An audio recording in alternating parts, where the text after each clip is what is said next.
Hai, balik lagi di channelnya Gupi Perspektif.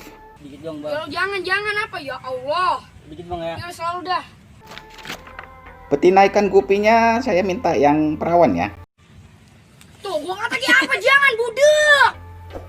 Yang masih belum pernah kumpul sama jantan gupi lainnya. Emang apa sih?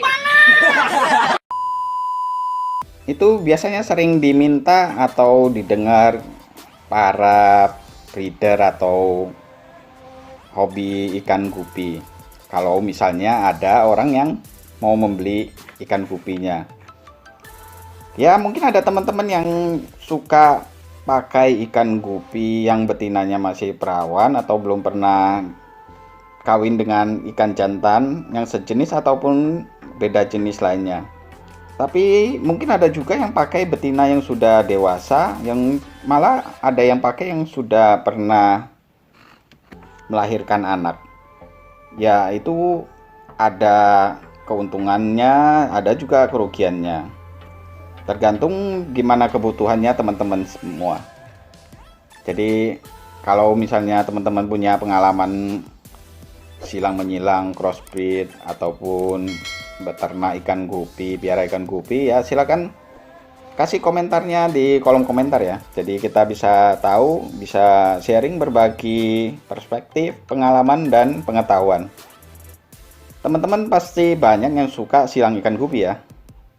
Ya kalau mau nyilang ikan gupi, suka cari ikan gupi betinanya yang masih perawan atau ikan gupi betinanya yang sudah pernah melahirkan. Terus apa alasannya? Mungkin kalau yang mencari yang masih betina yang perawan itu katanya biar ori gitu, enggak nanti anak-anaknya tidak tercampur atau kesilang ataupun hasilnya sama seperti indukannya atau jantan yang mengawininya. Ya itu sebenarnya benar juga sih. Secara teori kan berarti jantan itu akan membuahi betina yang tadi yang dicampur sama dia sebagai pasangannya. Berarti nanti anakannya kemungkinan besar yang keluar ya dari hasil silangan antara jantan dan betinanya itu. Dulu waktu saya pertama kali menyilang ya biasanya saya lakukan seperti itu. Cuman kalau misalnya kita pakai satu jantan dengan satu betina yang masih perawan seperti tadi itu, hasilnya sudah pasti kan ketahuan antara misalnya jantan A sama betina B, nanti hasilnya seperti apa, atau jantan C dengan betina D hasilnya seperti apa. Hasilnya ya tidak jauh dari jenis yang kita pakai untuk menyilang itu. Tapi lama-kelamaan saya berpikir juga, kalau misalnya jantan A disilangkan dengan betina B, terus betina B itu bisa menghasilkan keturunan yang bagus atau baik, kenapa kenapa betina yang B itu tidak dipakai lagi untuk disilang dengan misalnya jantan C atau jantan D? Karena sudah terbukti kan misalnya betina B itu menghasilkan keturunan yang baik. Mungkin ya nanti anakannya akan berubah, misalnya secara kalau kita menyilang untuk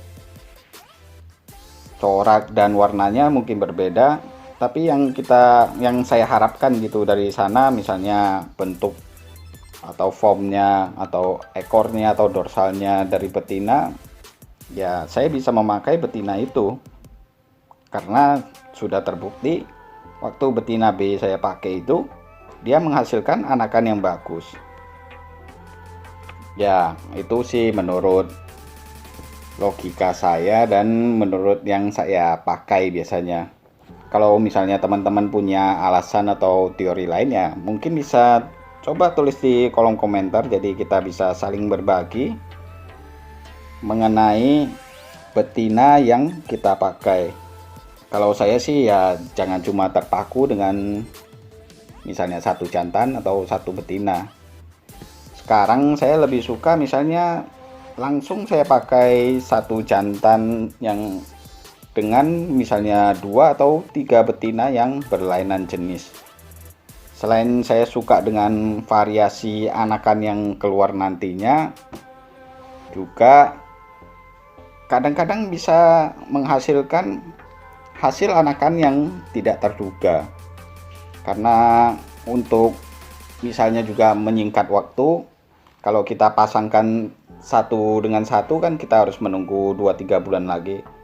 Tapi dengan kita langsung pasangkan satu dengan 2 atau 3 betina, hasilnya mungkin lebih cepat. Cuman ya resikonya juga besar sekali ya. Misalnya nanti anakan yang keluar kalau dengan betina ABC itu pasti berbeda-beda. Jadi begitu dia mau melahirkan ya teman-teman harus cepat-cepat juga untuk langsung memindahkan setiap betina itu di tempat yang terpisah. Jangan lupa juga teman-teman untuk mencatat setiap kali anakan yang keluar. Jadi tahu perbedaannya di mana, hasil anakan yang gimana.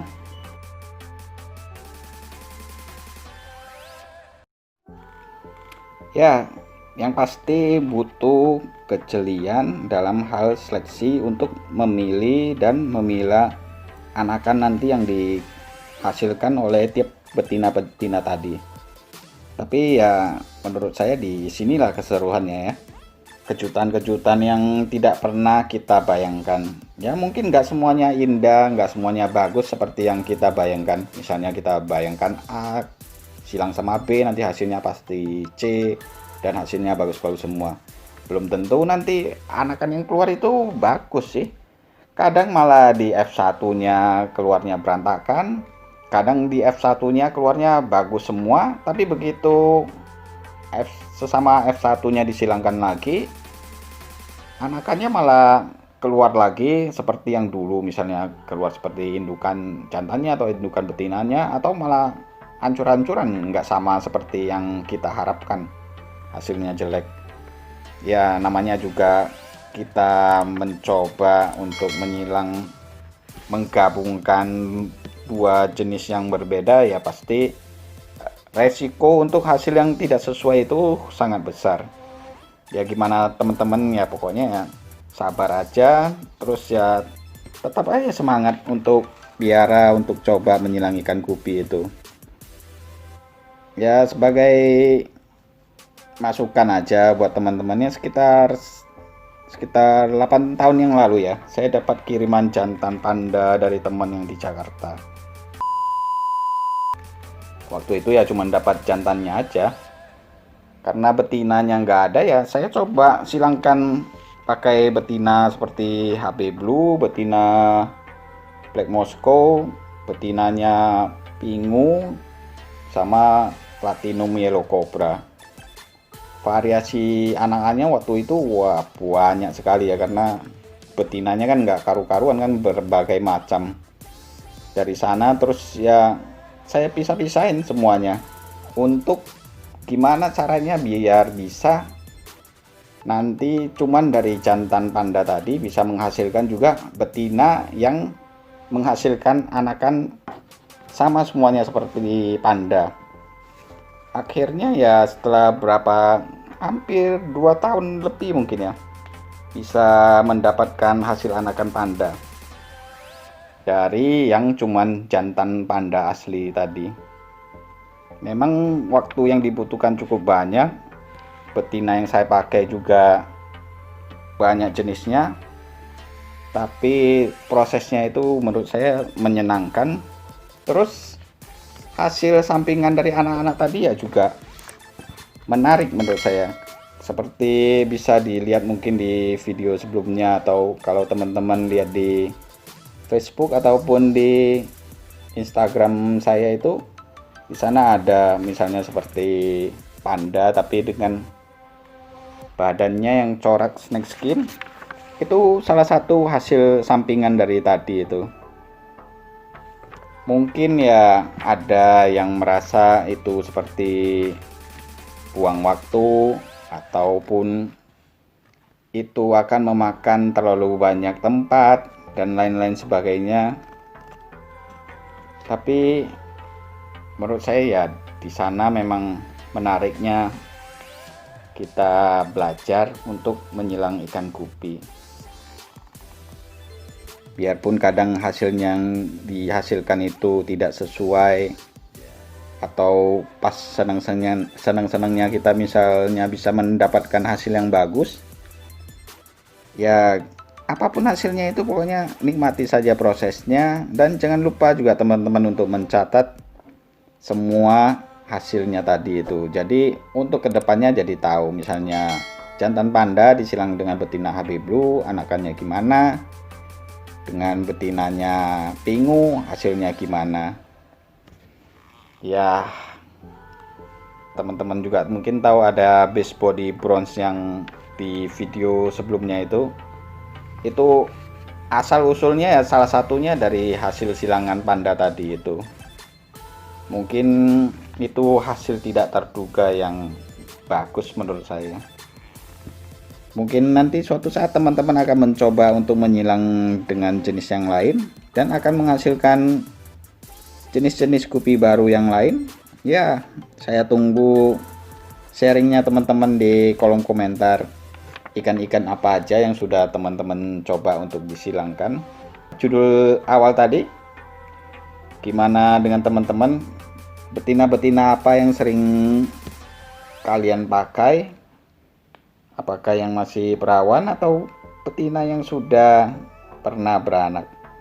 Jangan lupa untuk share ataupun berbagi pengalamannya di kolom komentar. Seperti pengalaman saya tadi dengan menyilang ikan panda, mungkin hasilnya waktu itu belum langsung keluar panda, tapi setelah 2 tahun kemudian ya yang saya dapatkan bukan cuma panda, tapi satu kebun binatang. Oke teman-teman, sampai di sini dulu. Salam gupi perspektif.